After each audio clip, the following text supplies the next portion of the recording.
ஆண்டவராகிய இயேசுவின் நாமத்தினாலே இந்த காலை வேளையில் கூட உங்களை அவரை வாழ்த்துகிறேன். கர்த்தர் உங்களை ஆசீர்வதிப்பாராக. இந்த நாளிலே கூட ஏசாயா தீர்க்கதரிசன புஸ்தகம் 46ஆம் அதிகாரம் 4ஆம் வசனத்தை கூட வாசித்து தியானிக்கலாம். உங்கள் முதிர் வயது வரைக்கும் நான் அப்படி செய்வேன், அரை வயது மட்டும் நான் உங்களை தாங்குவேன். நான் அப்படி இது வந்தேன், இனிமேலும் நான் ஏந்துவேன், நான் சுமப்பேன், தப்புவிப்பேன். மிக அருமையான வேத வசனம். இந்த வேத வசனத்தை நாம் வாசிக்கும் போது இந்த வேத வசனத்தின் பிரகாரம் தேவனுடைய அன்பு நம் மீது அதிகமாக இருக்கிறது. தேவனுடைய அன்பை இந்த உலகத்தில் யாருடைய அன்புக்கும் நாம் ஒப்பிட இயலாது. ஏனென்றால் அப்படிப்பட்ட அன்புடைய தேவனாக இருக்கிறார்.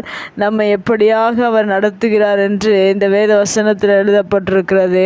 சிறுவயது தொடங்கி தாயின் கருவில் நீங்கள் உருவானது முதல் இந்த கடைசி நாள் மட்டும் மரிக்கும் வரைக்கும் தேவன் நம்மை நேசிக்கிறவராக இருக்கிறார். அதை தான் இந்த வசனத்தில் நான் உங்களை முதிர் வயது வரைக்கும் நான் அப்படி செய்து வந்தேன் என்று சொல்லப்பட்டிருக்கிறது.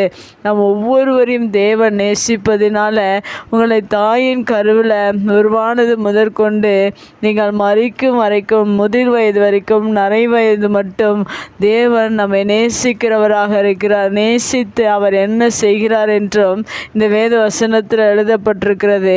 நம்மை நேசிப்பதினால் அவர் நம்மை தாங்குகிற தேவனாக இருக்கிறார். இந்த பூமியில் குடும்பத்தில் தாய், தகப்பன், சகோதர சகோதரிகள் யாரும் ஒருவரை ஒருவர் தாங்குவது மிக கடினமான ஒரு காரியமாக இருக்கிறது. ஆனால் தேவன் நம் மீது அன்பு வைத்திருப்பதினால் தாயை விட, தகப்பனை விட, சகோதரரை விட, உற்றார்களை விட, எல்லாரையும் விட தேவன் நம்மை மிகவும் தனிப்பட்ட விதத்தில் ஒவ்வொரு மனிதனையும் தேவன் தாங்கி நடத்துகிறவராக இருக்கிறார். ஒவ்வொரு நாளிலும் ஒவ்வொரு நிமிஷமும் தேவன் நம்மை தாங்குகிறவராக இருக்கிறார். அது மாத்திரமல்ல, தொடர்ந்து தேவன் நம்மை ஒவ்வொரு நாளும் தாங்கி கொண்டிருக்கிறார். அடுத்ததாக தேவன் நம்மை ஏந்துகிறார் என்று சொல்லப்பட்டிருக்கிறது. 91ஆம் சங்கீதத்தில் கூட நம்ம வாசிக்கும் போது அந்த சங்கீதத்தில் நம்முடைய பாதம் கல்லில் இடராதபடிக்கு தூதர்களை கட்டளையிட்டு ஏந்து கொண்டு போகிறார் என்று வேத வசனத்தில் சொல்லப்பட்டிருக்கு. அதுபோல் தேவன் ஒவ்வொரு நாளிலும் உங்களை ஏந்துகிற தேவனாக இருக்கிறார். இந்த பூமியில் எந்த மனிதர்களும் கடைசி வரைக்கும், முதிர் வயது வரைக்கும், நரை வயது மட்டும் ஒரு மனிதனை ஏந்துவது கிடையாது, தாங்குவது கிடையாது, தூக்கி சுமப்பது கிடையாது. ஆனால் நம்முடைய தேவன் நம்மை தாங்குகிறவராக இருக்கிறார், ஏந்துகிறவராக இருக்கிறார். அது மாத்திரமல்ல, அடுத்ததாக வசனத்தில் சொல்லப்பட்டிருக்கிறது, சுமப்பேன் என்று சொல்லப்பட்டிருக்கிறது. நம் ஒவ்வொருவரும் நாம் குழந்தைகளை, நம்முடைய குழந்தைகளை ஒரு 2 வயது வரைக்கும் தூக்கி சுமப்போம். ஆனால் கொஞ்சம் வளர்ந்த பிறகு அவர்களை சுமப்பது கிடையாது. அவர்கள் தானாகவே எல்லாம் செய்து கொள்கிறார்கள்.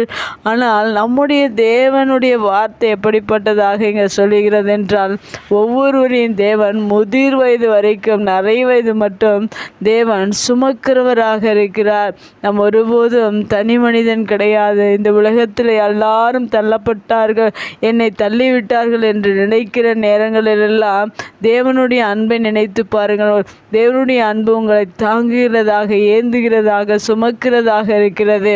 அடுத்ததாக இந்த வசனத்தில் சொல்லப்பட்டிருக்கிறது, தப்புவிப்பேன் என்று சொல்லப்பட்டிருக்கிற அநேக துன்பங்கள், இடர்கள், வேதனைகள், அநேக கஷ்டங்கள் வருகிற நேரங்களில் எல்லாம் தேவன் அந்த சூழ்நிலையில் நம்மை விட்டுவிடாதபடிக்கு அந்த சூழ்நிலையிலிருந்து நம்மை தப்புவிக்கிறவராக இருக்கிறார். இப்படிப்பட்ட அன்பான தேவனை நான் ஒவ்வொரு நாளும் மறந்து போகாதபடிக்கு அவருடைய வார்த்தைகள், வேதத்தில் இருக்கிற ஒவ்வொரு வார்த்தைகளுக்கும் கீழ்ப்படிந்து அவருடைய சொல்லுக்கு நாம் செவி கொடுக்கிறவர்களாக இருக்க வேண்டும். ஒவ்வொரு நாளும் வேதத்தை வாசித்து தேவனுடைய வார்த்தை என்ன சொல்கிறதோ அந்த வார்த்தைகள் நீங்கள் செவி கொடுத்து பாருங்கள். தேவன் மெய்யாகவே இந்த அன்பான வார்த்தைகளின் பிரகாரம் உங்களையும் தாங்கி ஏந்தி சுமந்து தப்புவிக்கிற தேவனாக இருக்கிறார். தொடர்ந்து தேவனுக்கு செவி கொடுப்போம், கர்த்தருடைய அன்பை அறிந்து கொள்வோம். கர்த்தர் நம்மை ஆசீர்வதிப்பார். கண்களை முடிச்சு வைக்கலாம். எங்கள் அன்பு தகப்பனே, இந்த அருமையான வார்த்தைக்காய் நன்றி செலுத்துகிறோம். இந்த வார்த்தையின் பிரகாரம் உங்கள் அன்பை நீர் வெளிப்படுத்தியிருக்கிற இந்த வசனத்தின் பிரகாரம் உம்முடைய அன்பு எங்கள் மேல் இருக்கிறதற்காய் நன்றி செலுத்துகிறோம். நீர் எங்களை ஒவ்வொரு நாளும் நீர் தாங்கி ஏந்தி சுமந்து தப்புவித்து இம்மட்டுமாய் நடத்தி வந்தீங்களே. நீர் நடத்த போகிறதற்காக நன்றி. உடைய வார்த்தை கேட்கிற ஒவ்வொருடைய வாழ்க்கையில் ஒரு வேளை தனிமைகள், சோர்வுகள், தேவைகள் மத்தியில் இருக்கிற ஒவ்வொருவரையும் நீர் தாங்குகிறவராக, ஏந்துகிறவராக, சுமக்கிறவராக, தப்பு வைக்கிறவராக இருக்கிறபடினால் நமக்கு நன்றி செலுத்துகிறோம். அப்படியாய் நீர் ஒவ்வொருவரையும் நடத்துங்க, ஆசீர்வதிங்க. இயேசுவின் நாமத்தில் ஜெபம் கேள நல்ல பிதாவே, ஆமேன்.